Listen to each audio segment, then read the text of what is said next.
Bonjour à tous, je suis Romain Bariati, directeur du développement chez CEGC, Compagnie européenne de garantie et caution, connue également historiquement sous le nom Socamab. Je suis accompagné aujourd'hui d'Émilie Bigle, responsable de la gestion de sinistres et contentieux en GLI, ainsi que de Patricia Piedbois, directrice de la Business Unit Profession de l'immobilier chez CEGC. Nous avons deux invités aujourd'hui qui nous rejoindront sur scène juste après. Maître Jean-Christophe Legros, qui reviendra pour nous sur la loi anti-squat du député Kasbarian. Et puis Joël Toussaint, expert immobilier, qui interviendra sur le volet DI, détérioration immobilière. Vous l'aurez donc compris, nous allons vous parler de GLI, une thématique qui nous est apparue relativement évidente dans le contexte économique actuel. Émilie, je te laisse la main. Merci, bonjour à tous. C'est dans ce contexte que l'expertise de CEGC a toute son importance. J'aimerais revenir sur une précision, c'est qu'au sein de CEGC, et notamment au sein de l'équipe sinistre, nous avons la triple casquette, c'est-à-dire que nous sommes experts en indemnisation, en pilotage de procédure, mais également en recouvrement. Nous ne sommes pas seuls, comme l'a évoqué Romain, pour nous accompagner, nous épauler dans notre travail au quotidien. Et j'invite donc à me rejoindre Jean-Christophe Legros, donc avocat au barreau de Montpellier et conférencier à l'université de Montpellier, ainsi que Joël Toussaint, représentant de la société Quantim, société intégrée à l'organisation du groupe Polixpert. Bonjour messieurs, merci de votre présence. Jean-Christophe, bonjour. Bonjour Émilie. Alors, le contexte décrit par Romain a été quelque peu chahuté en ce début d'été par notre charmant député Kasbarian. Il a légiféré sur la loi anti-squat. Cette loi concerne les baux d'habitation uniquement. Pouvez-vous nous dire les grands principes de cette initiative législative? J'étais un Haussien, mais pour des raisons personnelles, cette année, j'ai dû partir la dernière semaine de juillet en vacances. Et patatras, évidemment, dans le cœur de l'été, une nouveauté législative qui allait impacter mon activité professionnelle quotidienne, un peu la vôtre. Oui. Effectivement, le député Kasbarian va prendre une loi qui va modifier notamment la loi du 6 juillet 1989 qui concerne les baux d'habitation des résidences principales en France. Et il va introduire des sanctions encore plus méchantes contre les squatteurs qui seront pénalement poursuivis encore plus fort, de telle manière que le squat n'existera plus en France. Tout ça est une intention législative forte, elle n'est pas forcément accompagnée dans la réalité des outils nécessaires en ce qui concerne notamment les juridictions. Donc nous allons nous limiter au volet des baux d'habitation. Oui, s'il vous plaît. L'intention législative, laquelle était-elle? Il s'agissait notamment parce qu'on a tous vu des vieilles dames dont l'appartement était squatté, on a tous vu des gens qui n'arrivaient pas à reprendre dans un délai raisonnable les lieux qu'ils louaient malgré un impayé parfois ancien. Donc, le législateur est venu nous dire en plein cœur de l'été, ne vous inquiétez pas, nous allons gérer cela et nous allons accélérer les procédures. Deux moyens d'accélération dans la loi du 6 juillet 1989. Tout d'abord, la clause résolutoire. Enfin, la notification au préfet. Ne vous inquiétez pas, vous allez tout comprendre pour ceux qui ne connaîtraient pas encore le système. Lorsque le locataire est en situation d'impayé, le bail, traditionnellement, contient une clause résolutoire, un mécanisme de rupture automatisé qui indique la chose suivante. On vous met en demeure par un commissaire de justice, ex-huissier, d'avoir à payer sous, à l'époque, 2 mois l'arriéré de loyer. Et si vous ne le faites pas, le bail sera automatiquement rompu et on devra saisir la justice pour que le juge note que la clause résolutoire a fait son effet, constate la rupture du bail, prononce l'expulsion, etc. en ce qui concerne l'arriéré de loyer et la fixation d'une indemnité d'occupation. Et le député Kasbarian devait noter quand même que sans doute les baux et les professionnels de l'immobilier étaient potentiellement mal organisés parce qu'ils n'avaient pas tous prévu une clause résolutoire dans leurs baux. Évidemment, elle équipe, j'ai envie de dire 98% des baux. Que nous arrive-t-il, nous? Qu'est-ce qui se passe et dans quelle situation on n'a pas un bail avec une clause résolutoire? Tout d'abord, c'est la mamie qui nous dit « le bail, je ne le retrouve plus ». c'est celle qui nous dit « Ah ben, je vous ai tout donné ». Non, il me manque les pages intérieures, celles où il y a les petites clauses et notamment la clause résolutoire. On ne la trouve pas. C'est celui qui me dit le bail ne m'a jamais été rendu par le locataire. Je lui ai donné les clés de les 2 exemplaires à signer et je me souviens bien qu'il n'est pas arrivé. Donc, indépendamment de ces solutions, évidemment, dans 98% des cas, statistiques parfaitement fouillées naturellement, nous avons une clause résolutoire. Et le député de dire, je cite, article 24, grand 1 en chiffres romains de la loi du 6 juillet 1989, tout contrat de bail d'habitation contient, l'affirmatif est important en droit, contient une clause prévoyant la résiliation de plein droit du contrat de location pour défaut de paiement du loyer ou des charges au terme convenu ou pour non-versement du dépôt de garantie, et ajoute-t-il, c'est là notamment la nouveauté, cette clause ne produit effet que 6 semaines après un commandement de payer demeuré infructueux. Nous sommes passés de 2 mois, l'ancienne version de la loi disait 2 mois, à le bail contient une clause résolutoire et ça dure 6 semaines.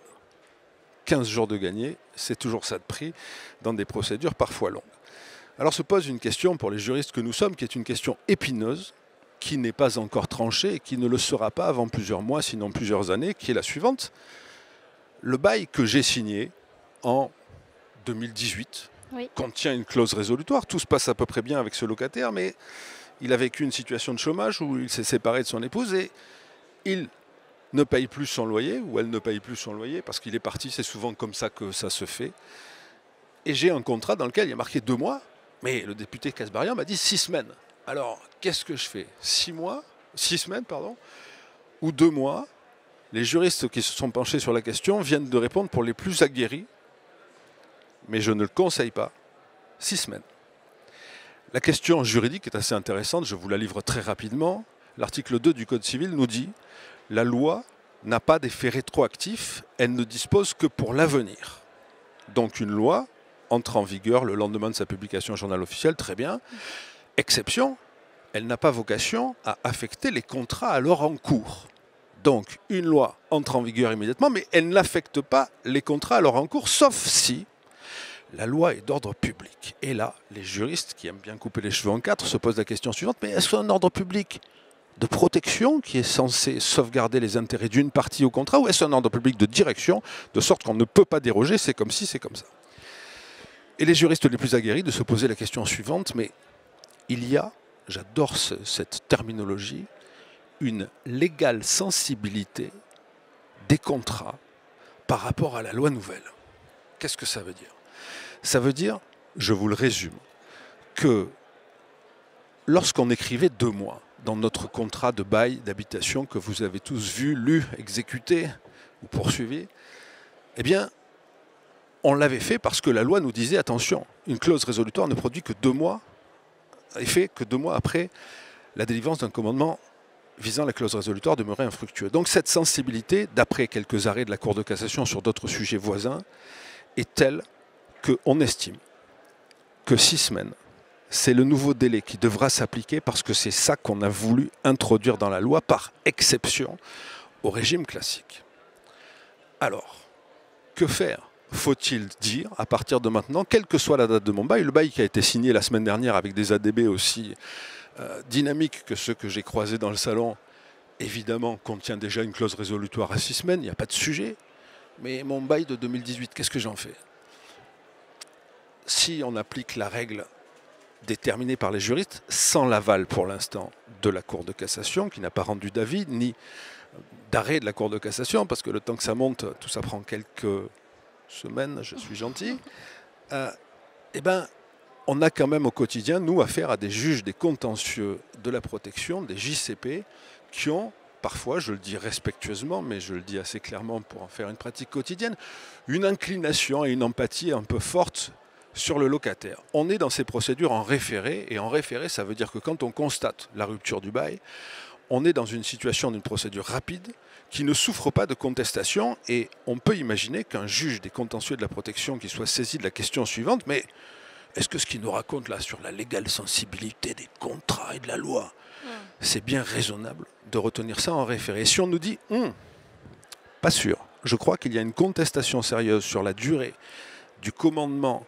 pour lequel vous avez mis en demeure le locataire d'avoir à payer, patatras, c'est la catastrophe, parce qu'on va voir qu'entre le moment où on a délivré le commandement et le moment où on arrive à l'audience, où est discuté tout ça, il va se passer quelques temps, et tout recommencer est dangereux. Donc mon conseil, jusqu'à plus ample informé, et malgré, je le répète, des théories juridiques affirmées, intéressantes, d'un intellectualisme ébouriffant et devant lequel je m'incline bien modestement, mais en attendant, vieux contrat, 2 mois d'écrit, restez à 2 mois, parce que 15 jours, à moins des situations extrêmes où on vise la période hivernale, on la voit se profiler et dans un cas on la dépasse ou pas, indépendamment de ça, il vaut mieux rester à 2 mois, c'est une précaution sage tant que l'aval judiciaire n'est pas intervenu sur ce sujet.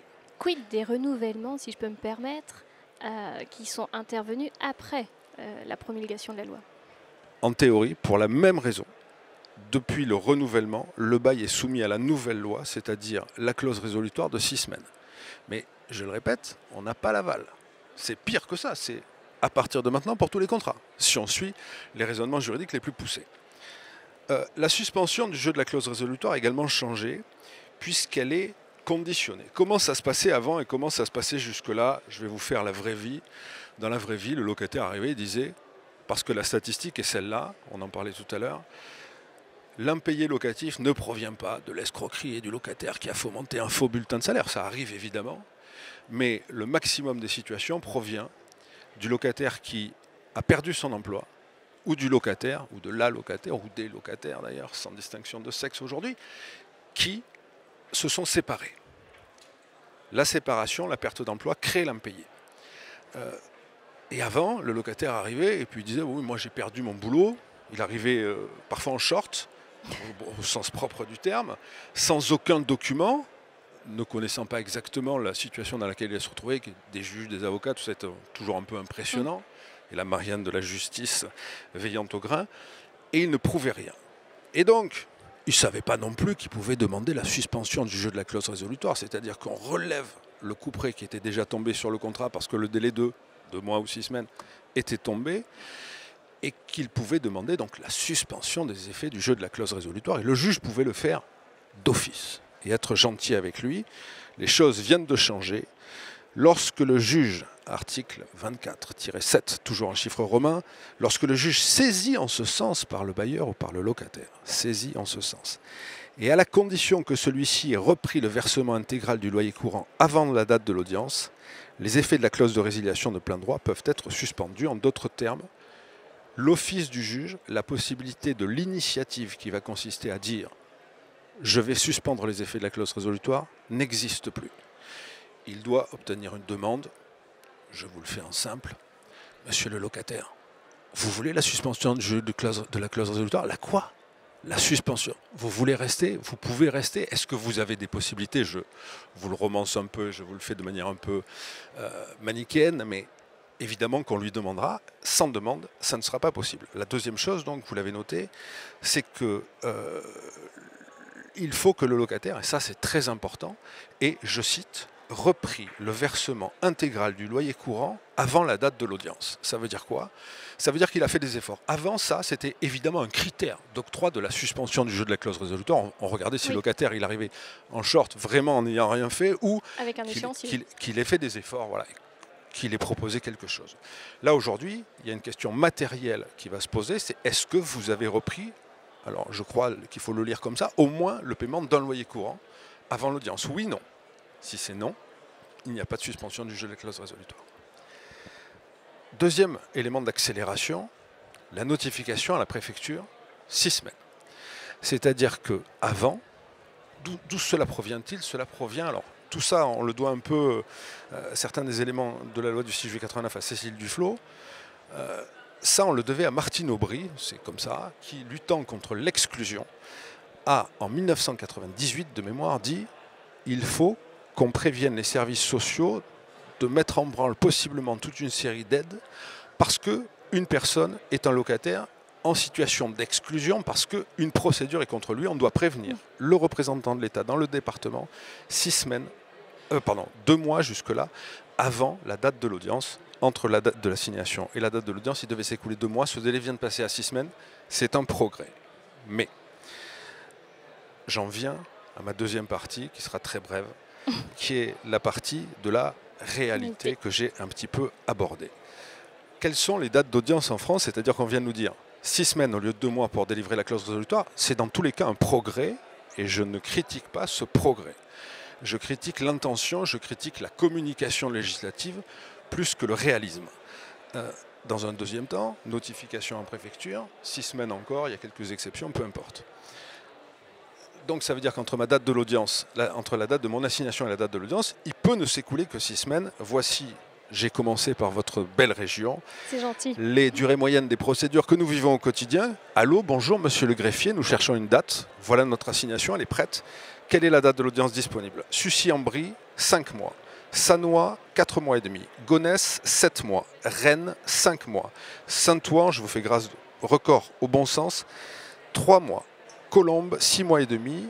Puteaux, 16 mois. Nancy, 12 mois. Juvisy-sur-Orge, 10 mois. Et je ne peux pas finir en vous disant que Montpellier est à 4 mois. Mais on ne peut pas encore s'enorgueillir. Autrement dit, ce délai de 6 semaines en l'état de l'encombrement judiciaire, malheureusement, ne sert à rien, pourvu qu'il en soit ainsi le moins de temps possible et que tout cela intervienne. On notera, et j'en termine par là, que des sanctions pénales sont prévues désormais, je n'y crois que peu, contre le locataire qui se maintient dans les lieux malgré la décision d'expulsion, après qu'un commandement de quitter les lieux, il a 2 mois pour le faire gentiment, est intervenu, et s'il laisse ce délai s'expirer sans saisir le juge de l'exécution en disant « je veux des délais », eh bien, il peut passer devant le tribunal correctionnel. L'histoire nous dira ce qu'il en est. J'ai quelques doutes sur les sanctions des magistrats sur ce sujet. Merci Jean-Christophe pour cette explication très détaillée de cette nouvelle loi. Donc vous voyez qu'on doit faire preuve d'agilité, d'adaptation suivant les contextes, suivant les situations sociales. Et ça a été notamment notre axe de réflexion lorsqu'on a voulu processer le traitement des détériorations immobilières. En l'état, on a constaté que le traitement de la DI, détérioration immobilière sur pièce, n'était pas optimal. C'est pourquoi, Joël, je me tourne vers vous. On a mis en place quelque chose. Est-ce que vous pouvez nous expliquer ce qu'on a mis en place avec CEGC et Quantim?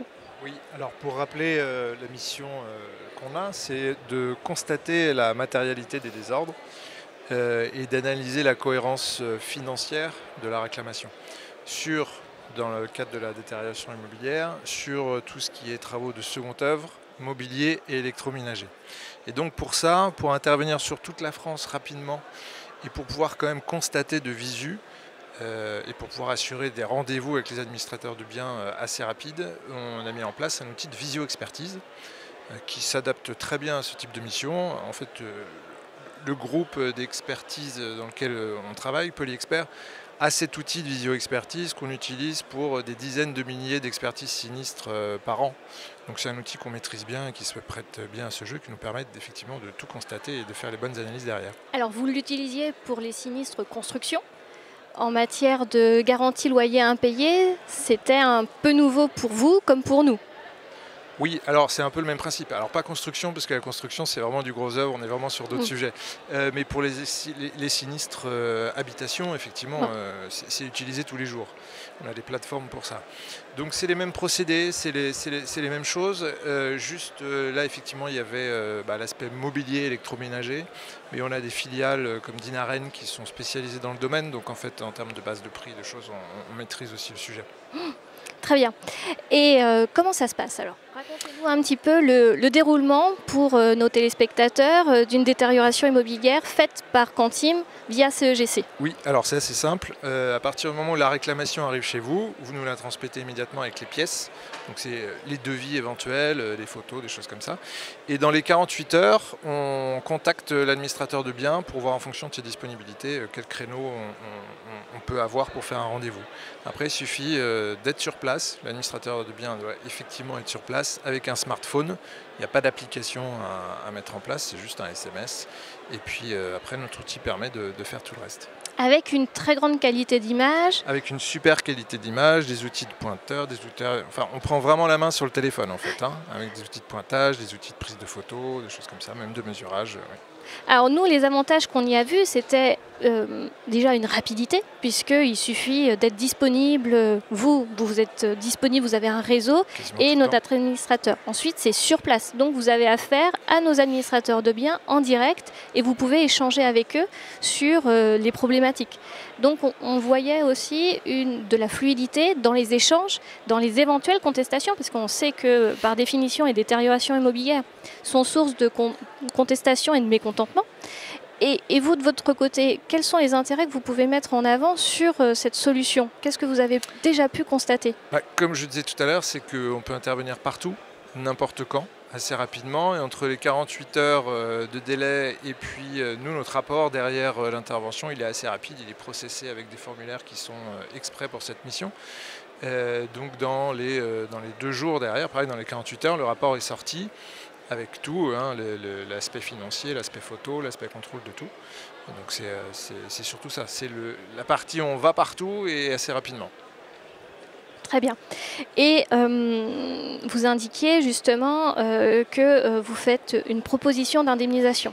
C'est-à-dire que lorsqu'on a monté ce process ensemble, les éléments pris en charge ont été communiqués et dès l'adaptation, enfin dès le rendu de votre rapport qui arrive 48 heures après votre intervention, une première estimation est présente au sein de votre rapport même. Tout à fait. En fait, même si on a plein d'experts disponibles, on a quand même une petite équipe qui est dédiée à CEGC, à cette mission-là, et qui maîtrise les conditions générales, toutes les exclusions, tous ces aspects-là. Donc quand ils ont leur regard sur les détériorations, il y a de toute façon l'aspect conditions générales derrière. Et donc on va faire les calculs effectivement en fonction de tout ça. Très bien. Je m'adresse à vous, téléspectateurs, publics. Avez-vous des questions pour ces 2 points que nous avons évoqués? Alors, s'il n'en a pas, moi j'en ai une quand même, et elle s'adresse à vous, Joël. C'est dans nos conditions générales, il y a le remplacement des biens mobiliers à valeur identique. Expliquez-nous, parce que la question nous est souvent posée, comment vous faites pour pouvoir les évaluer? Eh bien, en fait, c'est un peu notre savoir-faire chez Polyexpert. On a des bases de données très complètes là-dessus. En fait, il faut savoir qu'on travaille pour tous les assureurs. On a les bases de prix de tous les assureurs. On a tous les éléments en interne, en fait. On a notre propre base de données. Et puis, si vraiment il y a un équipement qui est difficile à trouver dans ces bases de données, on peut aussi faire des recherches par ailleurs sur Google ou des choses comme ça. Et le sort du dépôt de garantie qui est réservé au sein de CEGC, de nos conditions générales, comment vous, il apparaît dans votre rapport? Alors il apparaît clairement, hein, c'est-à-dire qu'on va le mettre en fonction des données que vous nous donnez, on met effectivement le dépôt de garantie on va mettre la réclamation en fait, hein, initiale. En fait tous les chiffres, toutes les étapes sont bien détaillées. On a la réclamation initiale, on voit ce qui est pris en charge par rapport à la réclamation, ce qui va être exclu de la réclamation, et puis tout ce qui va être déduit de cette réclamation, comme effectivement cet élément, et puis du coup, qu'est-ce qui doit être payé à la fin, et y compris en termes d'acompte, puisqu'effectivement, quand il y a des travaux, on va attendre la facture pour payer à la fin. Ce que vous entendez par déclaration, ce sont les devis et les factures que nous vous transmettons sur lesquelles vous allez faire votre base. Exactement. De visio. Et donc, le dépôt de garantie, oui, chez CEGC, on le laisse à disposition de l'administrateur de biens. On fait vraiment notre rôle d'assureur, c'est-à-dire qu'on va indemniser tout ce qui est indemnisable, tout ce qu'on prend en charge au sein de nos conditions générales. Et c'est ainsi que je vais rendre le micro à Patricia. Pour conclure, messieurs, je vous remercie à tous deux de votre intervention. Et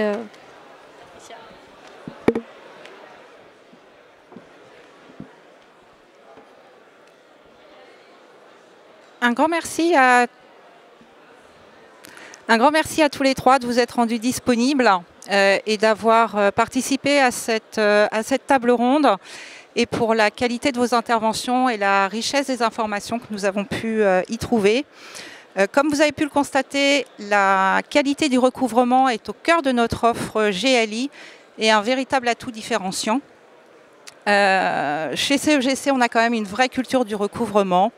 Nous cherchons sans cesse à nous challenger dans un processus d'amélioration continue pour répondre à vos besoins et à ceux de vos clients. À titre d'exemple, aujourd'hui, nos débiteurs peuvent régler par carte bancaire. Nous leur adressons également aux débiteurs des petits SMS de relance. On est très attentif à l'image de nos clients administrateurs de biens. Nous cherchons avant tout quand même à éviter l'expulsion que nous considérons comme un échec. Et c'est dans cette optique que nous avons mis en place une charte de recouvrement, d'éthique, au sein de CEGC. Et l'idée est comment je pourrais dire, que toutes les situations soient bien évidemment étudiées avec attention et que systématiquement on privilégie quand même une solution à l'amiable, sachant qu'aujourd'hui à peu près plus de 50% de nos dossiers sont traités à l'amiable. Je vous remercie à tous pour votre attention, je vous souhaite une bonne fin de congrès et puis n'hésitez pas à nous retrouver sur notre stand CEGC. Où vous pourrez bien évidemment découvrir notre offre GLI et y souscrire bien entendu. Bonne fin de journée.